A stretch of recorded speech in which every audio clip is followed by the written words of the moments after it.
Hey guys, welcome back to the Gear.Locker. Alright, take two. Let's dive into the review of the Rheinmetall Defense LLM01 Light Laser Module. This obnoxious hunk of polymer has been used by many European forces, notably the Germans, Austrians, and British. And as the name implies, it's a light and laser module meant for rifles and pistols. And instead of boring you with all the spec sheet data, let's dive into the features and functions of this outdated monstrosity. The original manufacturer, Oerlikon Contraves, was bought out by Rheinmetall Defense in 1999, and since then, the design of this piece has not really changed. It features a large bulb on the bottom, which is a staggering 100 lumens of visible light, an infrared light, a visible laser, and an infrared laser. It's powered by two CR123A batteries, which are housed in the main rectangular body, and is attached to the rifle or pistol with the mount up top. Oftentimes you'll see this mounted sideways, upside down, or in multiple configurations on different countries' weapons. Also note that there are different mounting options. This one is a G17 Picatinny adapter, although they make ones for SIG 220s, or another G17 adapter which has a quick detach handle. Swapping these mounts out just requires you loosening these two screws up top. Before we get to the functionality, let's take a look at the accessories that came with my particular LLM01. Inside my Flectar and Oerlikon bag, it includes these three lens covers up top. These are all different in function, including an infrared filter, which allows the main light to only show infrared light, a blackout cap to block all light from the main bulb, and a red light filter, which gives the main bulb a red hue. Mine also came with a part to one of the other mounting options. This is for that handlebar style that I mentioned earlier, with some instructions describing the mounting options. I also received a spare bulb, which is one of the 100 lumen bulbs. There is an LED version that is custom made that works for these LLM01s that puts a significantly higher amount of light out. Now to one of my favorites, the pressure pad cable system. This is the short variant, and it includes one of the Picatinny adapters. These cables do come in multiple different lengths, but all of them have the ability to slot right into the holder here. In my kit, I received some spare mounting screws,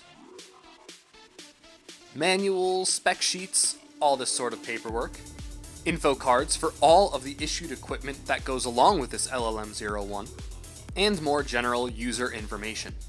For cleaning, they included a small towel as well as cotton swabs. And again, this was all housed in the Flectarn pouch. It was padded thoroughly on the inside, which made it a very protective case. Okay, for real, last thing before we get to function testing this thing, to adjust the left, right, up, down of the lasers, you use these two screws on either side. There's two for each laser pair that goes up, down, left, and right. Operating this light laser module is very simple and just requires you to use this dial and these buttons. First, you need to place some batteries in though. You do this on the bottom with a flathead screwdriver. Then, you place your two CR123A batteries in. There are positive and negative charge indicators for you to know which way to place them.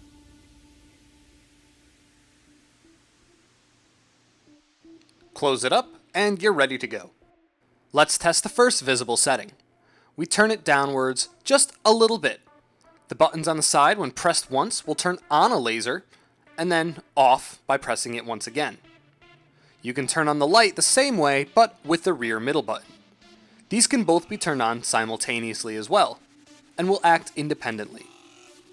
If we turn the dial down to the last setting on the visible spectrum, the side buttons will turn on both the light and the laser, though the rear middle button will only turn on the light again. Let's hook up the pressure cable. This screws right into the back and gives the user the ability to rotate it in any direction that they wish. There are 4 buttons that you'll notice, but these all do the exact same thing, so let's give it a go. On the first visible setting, a button push will give us a momentary on for the laser. And the bottom setting will give us both the light and the laser. It seems that there isn't a button that will operate only the light. For that, you still need to use the main center bodies button. Before we get to IR light, let's also take a look at that red lens that it included. Once we put it on, you can push a button and see how it looks.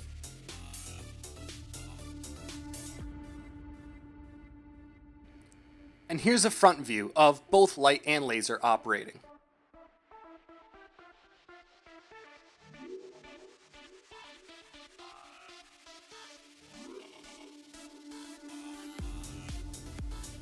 In the dark, you can see that the light doesn't actually look half bad. Again, it's only about 100 lumens, but it does the job for small confined spaces.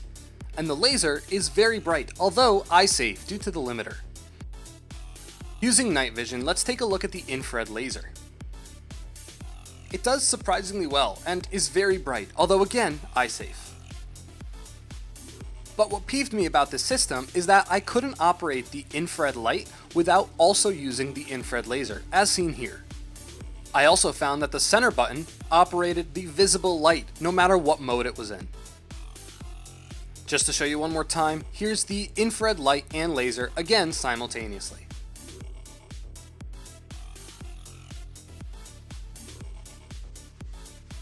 And for all my airsofters and reenactors out there, let's take a look at the Element LLM01 in comparison with this real one.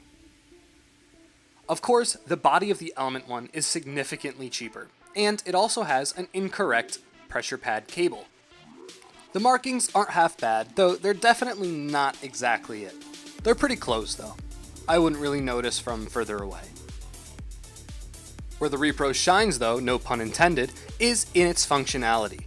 The laser, while not eye safe, is significantly stronger, and that 300 lumen LED definitely outshines the incandescent 100 lumen of the real one.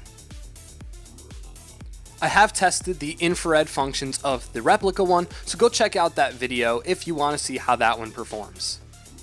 But back to the negative, this pressure pad is awful. Many of them have broken for many members of Camphor Band, and it doesn't look anything like the original. Not to mention, it doesn't even fit in the pad holder. Also notice that this reproduction says Oerlikon Contraves, whereas my real one says Rheinmetall Defense. No real issue here, just differences in the ones they were modeled after.